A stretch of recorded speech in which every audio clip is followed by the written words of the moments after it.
L'espérance. Il n'y a aucune personne sur Terre qui n'a pas à l'intérieur d'elle cette notion d'espérance, que bien souvent, malheureusement, on mélange avec la foi ou avec une croyance. Mais nous avons d'inscrit à l'intérieur de nous une immense espérance que nous devons davantage découvrir, que nous devons davantage faire croître. Mais d'abord et avant tout, il faut savoir qu'elle existe. Voici ce que dit Jésus le Christ dans l'Évangile de l'an 2000.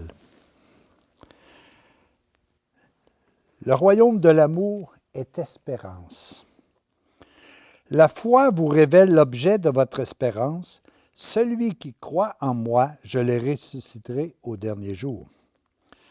Votre grande espérance, c'est d'obtenir la vie éternelle après votre passage sur la terre. Le séjour sur la terre est une école de vie éternelle, et votre âme n'est qu'un habit recouvrant un fils de Dieu, une fille de Dieu. Votre corps est comme une terre où doit germer la semence de la vie divine. La semence jetée en terre croît jour et nuit, nous dit Marc. Le semeur se réjouit déjà de la moisson. Il y a la certitude qu'elle va venir, même s'il ne la voit pas. Il en est de même de la semence divine en vous. Vous devez savoir qu'en la cultivant bien, elle atteindra sa plénitude de vie. Un jour, vous pourrez dire vraiment, « Ce n'est plus moi qui vis, c'est le Christ qui vit en moi. » Quelle chance Paul a pu dire ça. Et soyez assurés que c'est ce que nous devons dire aussi, mais je vais l'adapter d'une autre façon.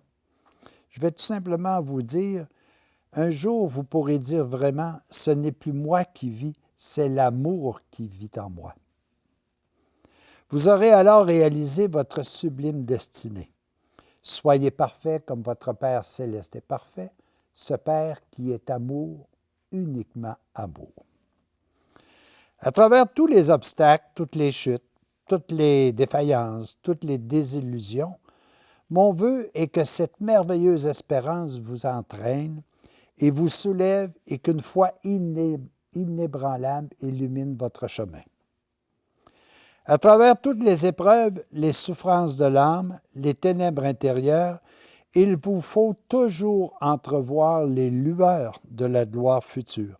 Comme moi-même, je voyais derrière les ténèbres du calvaire la splendeur de la résurrection.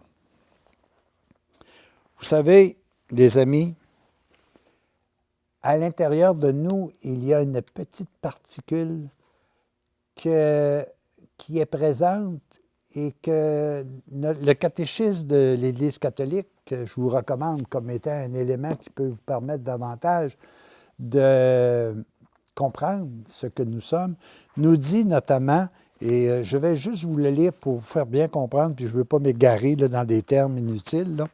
Il est dit, « Le désir de Dieu est inscrit dans le cœur de l'homme, car la personne humaine est créée par Dieu et pour Dieu.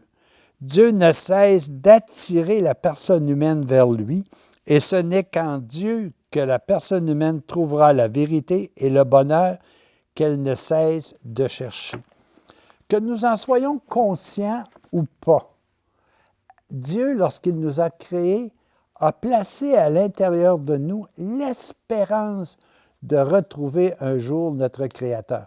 Pas le Créateur de ce corps-là, le Créateur du corps spirituel qui est à l'intérieur de nous. Ce corps qui est constitué d'un squelette qui est tout simplement l'amour. C'est essentiel de voir ça. J'ai un autre exemple qui me vient. Vous savez, mon désir à moi, c'est d'aller, par exemple, prenons l'exemple d'aller à Montréal. Je peux me rendre à Montréal. Je peux me rendre à Montréal par train, puis je peux me rendre à Montréal par autobus, je peux me rendre à Montréal avec une voiture de différentes sortes, une voiture électrique, je peux y aller en camion, mais tout l'objectif, c'est d'aller à Montréal. À l'intérieur de moi, que j'en prenne conscience ou pas, que je m'y fie ou pas pour l'instant, le plus grand des désirs, c'est de revenir dans l'amour total qui est la première naissance, qui est ma première nationalité. Comment vais-je y revenir? Peut-être que je vais prendre le corps que j'ai aujourd'hui. Peut-être que je vais vivre des expériences qui sont tout aussi différentes chez toutes les personnes que nous rencontrons. Mais soyez assurés que tous ces événements de la vie sont tout simplement des véhicules qui nous permettent véritablement de cheminer vers notre demeure éternelle. Puis l'éternel, elle peut se vivre sur terre ici. L'éternité, ce n'est pas quelque chose qui existe ailleurs, c'est quelque chose qui existe à l'intérieur de nous. Et cette éternité-là, c'est de vivre pleinement dans l'amour, dans la paix, dans la joie, dans le bonheur.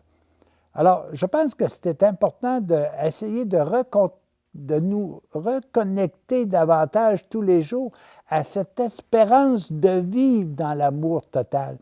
De dire, ce n'est plus moi qui vis en tant que chair, en tant que corps, mais c'est moi qui vis en tant qu'amour.